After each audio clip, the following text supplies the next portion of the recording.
Dans ce rappel numéro 4, nous allons parler des gaz et des grandeurs associées. Donc, lorsque l'on étudie une espèce chimique gazeuse, il est possible de réaliser une simplification. C'est le modèle de gaz parfait. Ça va nous permettre en fait de simplifier des expressions, des formules. Vous ne voyez encore pas trop parce que vous n'avez pas vu encore l'expression du gaz réel, mais je peux vous dire que ça va faire une grosse simplification de la formule. Donc, ce modèle, cette simplification va reposer sur deux hypothèses. Les molécules sont considérées comme ponctuelles, c'est-à-dire elles sont comme des points. Donc, ouais.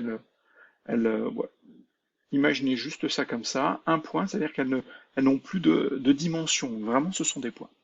Et toutes les interactions entre les molécules de gaz sont négligeables, c'est-à-dire qu'il ne peut pas y avoir une interaction entre deux molécules de gaz.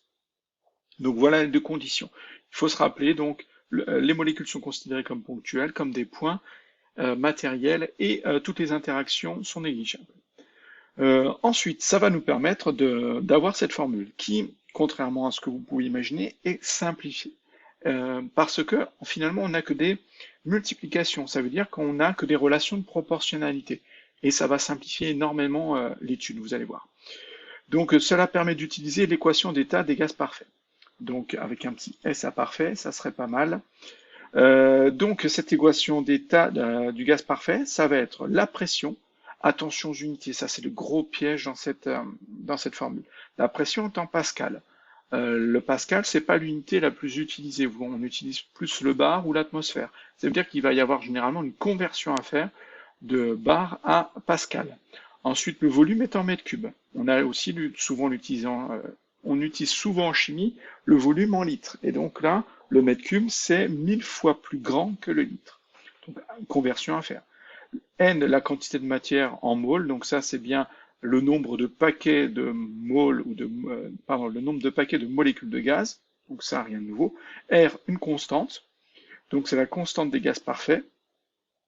Elle vaudra 8,314 pascal mètre cube mol moins 1 Kelvin moins 1. Donc là, l'unité pas à retenir. De toute façon, cette valeur vous est toujours donnée dans tous les exercices.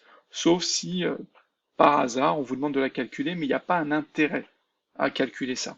Le but est de connaître la pression d'un gaz, connaissant le volume, la quantité de matière et la température. Mais de ne pas travailler sur R. R, il n'y a pas de raison particulière de travailler sur R. Donc, été, la température du gaz qui est en Kelvin. Attention, elle n'est pas en degrés Celsius, elle est en Kelvin. Ça veut dire que on passe de degrés Celsius à Kelvin en additionnant, en ajoutant 273. Donc là aussi, c'est particulier. Ça veut dire que 0 degrés Celsius, ça va être 273 degrés Kelvin. Donc voilà un petit peu, et donc 1 degré Celsius, c'est 274 degrés Kelvin. Il faut additionner 273. Donc voilà un peu cette relation. Mais cette relation, qu'est-ce qu'elle veut dire? Qu'est-ce qu'elle nous dit? Donc P fois V, la pression d'un gaz fois le volume du gaz, est égal à quantité de matière du gaz fois un nombre multiplié par la température du gaz. Ça veut dire que tout ça c'est lié. C'est-à-dire s'il y en a un qui augmente, l'autre va diminuer et ainsi de suite. Donc si on fixe des choses, il va y avoir des relations de proportionnalité. Parce qu'on ne va pas tout faire varier d'un coup. Du coup, il va y avoir des grandeurs qui vont être fixes et on va retomber sur des relations de proportionnalité simples. Pour faire simple, si je fais varier n dans une enceinte, donc j'ai un gaz contenu dans une enceinte, c'est-à-dire un récipient fermé. Donc s'il est fermé, ça veut dire que le volume ne peut pas évoluer. Il va dépendre du récipient. Si je mets au départ 2 moles, ensuite 3 moles, ensuite 4 moles, R, si je tiens T constant, je m'arrange pour pas faire changer la température, R va être fixe aussi, c'est une constante, et ben je vais avoir une augmentation de P. Si j'augmente la quantité de matière, je vais avoir une augmentation de P. Si je diminue la quantité de matière du gaz, je vais avoir une diminution de P. Et ainsi de suite. Donc je vais pouvoir avoir des choses comme ça assez simples. Pour mieux voir ça, on va partir encore une fois sur une petite animation. Donc ici, la pression du gaz est représentée par une grandeur qui va être le nombre de chocs par seconde effectués sur les parois du récipient. Donc le rectangle ici symbolise des parois du récipient, les petits points rouges symbolisent des molécules de gaz, et en fait la pression va correspondre en fait à l'action, à la force qui a été transmise par chacune de ces molécules de gaz quand elles viennent taper contre les parois. Et donc, quand on comptabilise le nombre de chocs qui s'effectuent par seconde entre les molécules de gaz et les parois, eh ben, on a quelque chose, une grandeur qui est liée finalement à la pression. Plus le nombre de chocs par seconde sera élevé, plus la pression du gaz sera élevée à l'intérieur de ce récipient. Donc voilà, j'ai un nombre de chocs de 15, j'ai 15 chocs par seconde dans cette enceinte avec un peu de gaz. Donc déjà, on va augmenter la quantité de matière de gaz. Je passe de peu de molécules à plus de molécules, j'ai augmenté la quantité de matière. Je vois que le nombre de chocs a augmenté, c'est-à-dire la pression a augmenté. Je reviens à la quantité de matière initiale, donc j'ai 7 chocs par seconde. Maintenant, je vais augmenter le volume, c'est-à-dire augmenter la dimension de l'enceinte. Et je vois que le nombre de chocs par seconde, donc la pression, a diminué. Donc, si j'augmente le volume, si j'augmente V, la pression va diminuer, en sachant qu'à chaque fois, quand je change un paramètre, les autres sont considérés comme fixes. C'est-à-dire, la quantité de matière n'a pas bougé, la température n'a pas bougé, et je change une grandeur, et je regarde ce qui se passe sur la pression à chaque fois.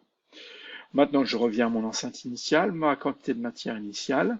On va laisser le nombre de chocs se stabiliser.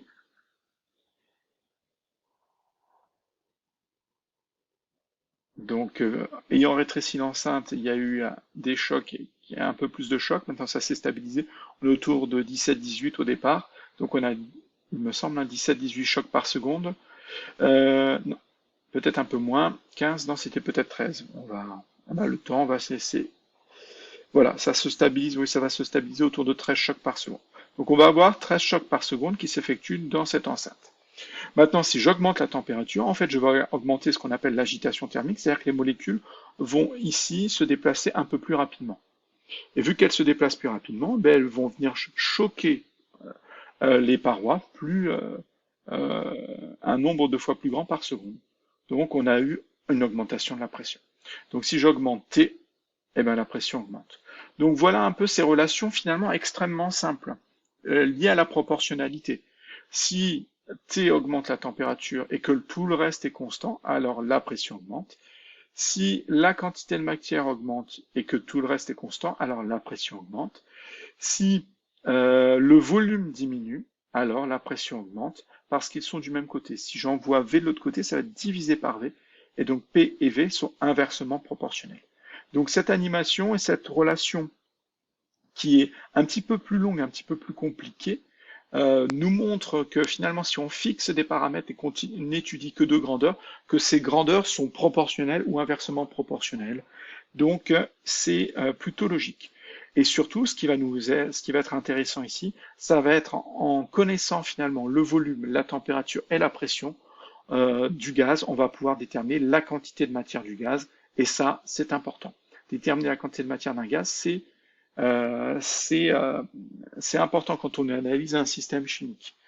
Donc, ça va être quelque chose qui ne peut pas se faire comme en solution, c'est-à-dire en passant par des techniques comme le calcul de la concentration en quantité de matière, etc. Là, c'est un gaz, donc on a une relation. Il existe une deuxième relation.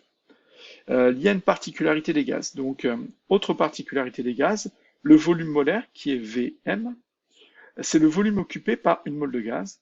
Mais en fait, il est identique, quelle que soit la nature de l'espèce chimique gazeuse. Donc, ça veut dire quoi? Ça veut dire que si je prends une mole de dihydrogène, qui est un gaz, à 0 degré Celsius et pour une pression de 1 atmosphère, il aura un volume molaire de 22,4 litres par mole. C'est quoi le volume molaire? C'est le volume occupé par une mole. Donc finalement, si j'ai une mole de dihydrogène dans ces conditions-là, alors le volume du gaz sera de 22,4 litres. Voilà ce que ça veut dire. Et si je prends une mole de dioxygène, donc maintenant j'ai changé la nature de mon gaz, toujours à 0 degré Celsius et une pression de 1 atmosphère, alors le volume du gaz sera toujours de 22,4 litres. C'est-à-dire que on va avoir un volume molaire qui ne dépend pas du gaz. Dihydrogène, dioxygène, dioxyde de carbone, diazote, tout ça, ça n'a aucune influence sur le volume molaire. Ensuite, on se place rarement dans des conditions à 0 degré Celsius. Donc, je vous ai donné le volume molaire d'un gaz pour une température de 25 degrés Celsius et une pression de 1 atmosphère. Une atmosphère, c'est la pression atmosphérique. 25 degrés Celsius, on est dans des conditions proches de celles du laboratoire, donc on est logique.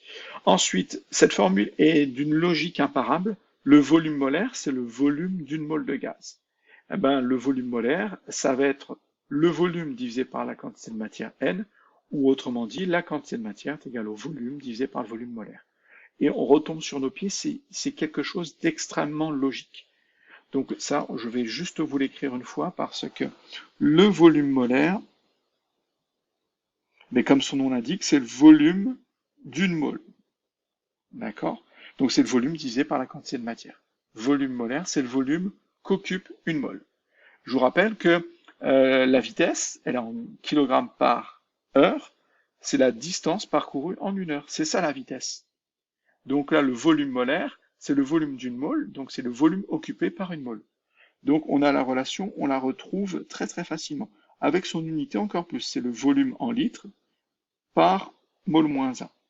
Comme le kilogramme, pardon, le kilomètre par heure. Le kilomètre par heure, la vitesse, c'est la distance parcourue en une heure. Et bien, le volume molaire, c'est le volume en litres pour une mole de gaz. Donc, c'est quelque chose, encore une fois, d'assez logique. Et vous devez retomber sur vos pieds en utilisant tout ça. Et cette deuxième formule du volume molaire va me permettre aussi de calculer la quantité de matière du gaz. Donc on a deux formules ici nous permettant de retrouver la quantité de matière du gaz, donc très pratique.